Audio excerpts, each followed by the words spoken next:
আল্লাহ তুমি আমার গুনাহগার উম্মতকে বাঁচাও। বিশ্বনবী পাগলের মতো একবার হাউজে কাউসারে যাবেন, একবার সিরাতে যাবেন, একবার পুলসিরাতের দিকে, একবার হাউজে কাউসারের দিকে পাগলের মতো দৌড়াতে থাকবেন। তার কোনো গুনাহগার উম্মত যাতে জাহান্নামে ঢুকে না যায়, সেদিন কেউ সুপারিশ করতে পারবে না বিশ্বনবী ছাড়া। কিয়ামতের ময়দানে ওই বিভীষিকাময় সময়ে মুসিবতের কালে মানুষগুলো পাগল হয়ে বিশ্বনবীকে খুঁজতে আরম্ভ করবে। সবাই মিলে বিশ্বনবীর কাছে যেয়ে বলবে, ইয়া রাহমাতাল লিল আলামিন, ইয়া খাতামান নবীন, রাহমাতাল লিল আলামিন। দেখেন আমাদের কি অবস্থা, কি কঠিন বিপদে আমরা আছি, দাঁড়াতে পারি না, সূর্যের আলোতে ঘেমে হয়রান। আজকে কেউ সুপারিশ করতে পারবে না। সব নবীরা অপারগতা স্বীকার করেছে, তারা বলেছে আপনি ছাড়া কেউ নাকি আল্লাহর সামনে দাঁড়াতে পারবেন না, আপনি একটু সুপারিশ করেন। বিশ্বনবী বলবেন, আসো আসো, আজকের দিনে আমি ছাড়া আল্লাহর সামনে কেউ দাঁড়াতে পারবে না। বিশ্বনবী মাকামে মাহমুদে যে আল্লাহু আকবার বলে সিজদায় লুটিয়ে পড়বেন,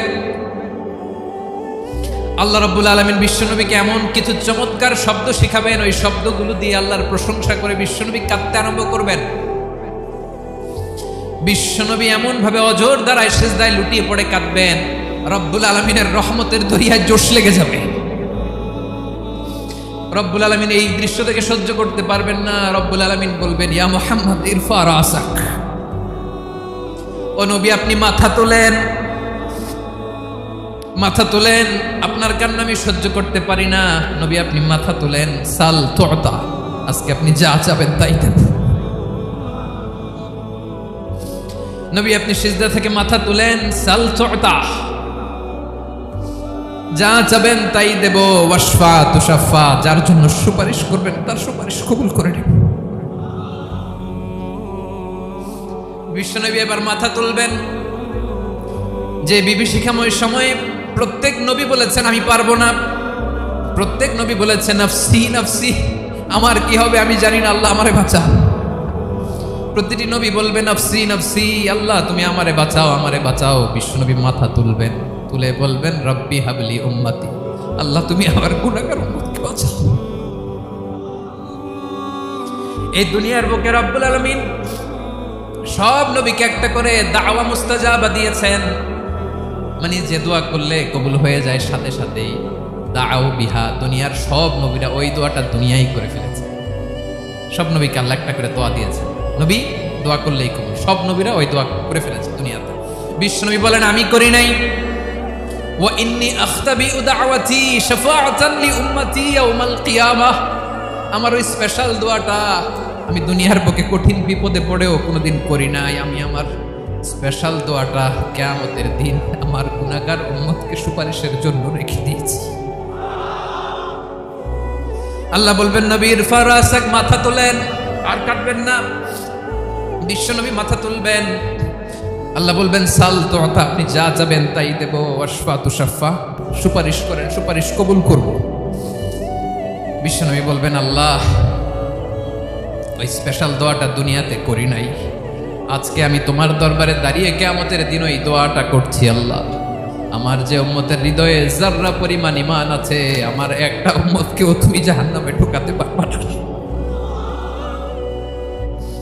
বিশ্বনবী পাগলের মতো একবার হাউজে কাউসারে যাবেন, একবার সিরাতে যাবেন, একবার পুলসিরাতের দিকে, একবার হাউজে কাউসারের দিকে পাগলের মতো দৌড়াতে থাকবেন। তার কোনো গুনাহগার উম্মত যাতে জাহান্নামে ঢুকে না যায়, সেদিন কেউ সুপারিশ করতে পারবে না বিশ্বনবী ছাড়া।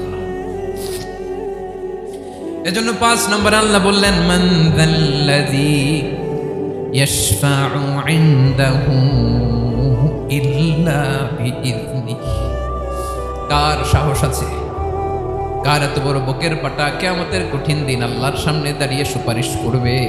কারো ক্ষমতা নেই, কারো ক্ষমতা নাই। বিশ্বনবী সেদিন সিজদায় পড়ে উম্মতের জন্য কাঁদবেন, সবাই কাঁদবে নাফসি নাফসি, আল্লাহ আমারে বাঁচাও, আল্লাহ আমারে বাঁচাও। বিশ্বনবী বলবেন উম্মতি উম্মতি, বিশ্বনবী আমার জন্য কাঁদবেন, আপনার জন্য কাঁদবেন, আমাদের জন্য সেদিন কেঁদে কেঁদে জাহান্নামের দরজায় দাঁড়িয়ে আমাদেরকে টেনে টেনে জান্নাতে ঢুকাবেন। এজন্য এই বিশ্বনবীর ভালোবাসা যেন আমাদের হৃদয়ে ভরপুর থাকে। আমার ভাইয়েরা, প্রতি শুক্রবার বিশ্বনবীর উপরে বেশি বেশি যেন আমরা দুরূদ পড়ি। আমরা যখন বিশ্বনবীর সালাম দেই, দুরূদ পড়ি,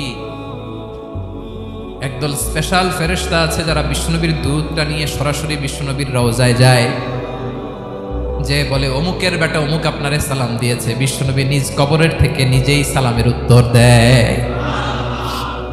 বিশ্বনবীর ভালোবাসা যেন আমাদের হৃদয়ে থাকে, বিশ্বনবীর সুন্নাহ দিয়ে যেন আমাদের জীবনটাকে সাজাই। পারা যাবে ইনশাআল্লাহ। বিশ্বনবীর ভালোবাসা ছাড়া কেউ জান্নাতে ঢুকতে পারবে